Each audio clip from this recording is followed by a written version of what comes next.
We're with Assemblyman Upendra Chivukula. One of your bills was just recently signed by the governor to prop up the solar industry in New Jersey. Can you tell us, first of all, what are SRECs, which are part of this bill, and why are they important to New Jersey's economy?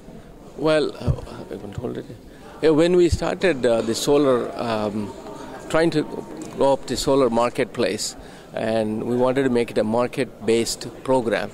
Instead of we were giving out grants for solar, instead of that we started with a market-based program called Solar Renewable Energy Certificates. For every 1,000 kilowatts of kilowatt hours of energy that is produced, or 1 megawatt hour of energy, you get one certificate, one SREC, and which was valued around $600 a few years ago. Now it is around under $200. And that is an important thing which helped us, New Jersey, become number 2 in the nation, only right behind California, in terms of 16,000 installations, creating 10,000 jobs in the state of New Jersey. Also, in the first quarter of 2012 alone, we have 174 megawatts of installations that were instituted, and that's reaching up to 800 megawatts in the year. You mentioned the jobs that the solar industry creates, and of course, going to renewable energy reduces pollution. Are there any other advantages to renewable energy? No, renewable energy is important. It's a national security issue. We are depending on, for hostile nations, we're spending billions of dollars every day sending out to hostile nations and getting that oil. Instead of that, if we can come up with energy policy that is makes us self-reliant, making use of abundant solar, abundant wind, and trying to address our renewable energy needs. In addition to that, we have biomass. If we can only institute policies that can make New Jersey and the United States self-reliant, I think it'll take us a long way. Are there any bills that you or your colleagues are sponsoring to promote wind and geothermal the way you've done for solar? Yes, we have similar to SRECs, we have ORECs, offshore wind renewable energy certificates, which have produced 1,100 megawatts. That's what the requirement is, 1,100 megawatts of offshore wind energy. And we also have small amounts of on-land energy. But the way we are trying to do with biomass, we have some legislations. We are giving the Class 1 renewable energy certificates for biomass. And I also have a legislation which creates alternative energy credits for sources that are produced, BTUs, British Thermal Units, or heat, and that we are making use of giving them that credit will produce alternate sources of energy. The Renewable Portfolio Standard requires 22.5% of the state's energy to be provided by renewable sources by the year 2020. Is this schedule aggressive enough given the increased evidence of man-made global climate change? Yes, I mean, we have to pay attention to what is happening, whether it's in the Arctic or the Antarctic, where the ice caps are melting, and there is an impact on the temperature of Earth increasing, a few degrees, and we need to pay attention to that. And relying on fossil fuels has created tremendous pollution, whether it is in terms of oxides of sulfur, oxides of nitrogen, carbon dioxide, and we have taken many measures. One of the measures we have taken is RGGI, being part of a 10-state agreement with northeastern states, where it's called RGGI, stands for Regional Greenhouse Gas Initiative. We are trying to, because in the absence of a federal national policy for energy, these 10 states have come together and created a policy where we need to reduce the amount of greenhouse gases by 20% by 2020 and 80% by 2050. Along with that, we created what is known as a Global Warming Solutions Fund.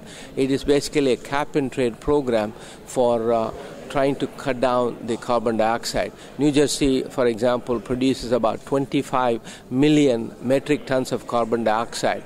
And if you trade the carbon dioxide and allowances, we can generate, assume that you pay $3 for every metric ton, you can generate about $75 million, and that money can be used for energy efficiency, energy conservation, so that way we cut down the amount of energy that we produce, thereby reducing the fossil fuel fuel that used for producing. And when you reduce the fossil fuel, you are producing less amount of greenhouse gases, thereby reducing the climate change.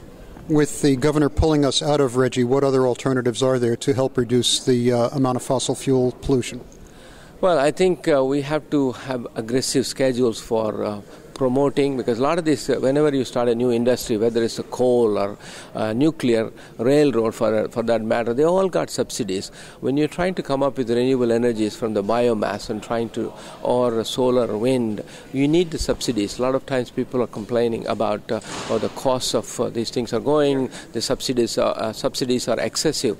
But if you look at the overall life costs of these new renewable energies, we're going to gain, because for sun is the fuel source, we don't pay anything for that, and wind also we do not pay anything, and so that's why we need the subsidies, because trying to see how we can encourage new companies, so that way you can create new jobs and grow the economy, known as green and sustainable economy.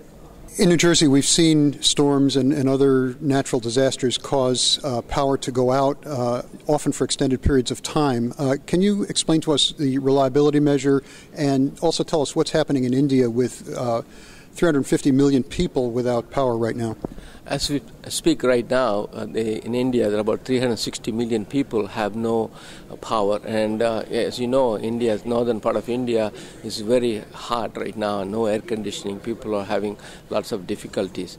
And that is because of lack of investment in the proper grid and the infrastructure, and also having proper reliability measures. In New Jersey, one of the things I have introduced legislations to create reliability measures and try to require the BPU to work with the utilities to come up with reliability plans, and on a periodic basis review the reliability plans, so that way we do not have such problems. We do have a number of hurricanes, those are natural disasters that happen, but if you have a proper forest management and trying to make sure that our power lines and the transformers, our infrastructure is kept and well maintained, then we will have more reliability, and we will not have people having difficulty with the loss of power and the quality of life and hardship that people go through. With these reliability measures, will there be any incentives, financial or otherwise, for the utility companies to meet those? Well, this should be part of their rate-making process, and right now they are required to do that. And the legislations I have introduced will do, make sure that manage that process. The BPU has to manage that process with the distributing companies, so that way they are done. And whatever investment, sometimes what happens is that if you do not maintain the thing, and when it breaks down, it costs you four times as much to fix it. And the reliability measures I'm suggesting require ongoing maintenance, so that way ongoing investment, so that way we have a proper distribution system. Assemblyman Chivukula, thank you very much.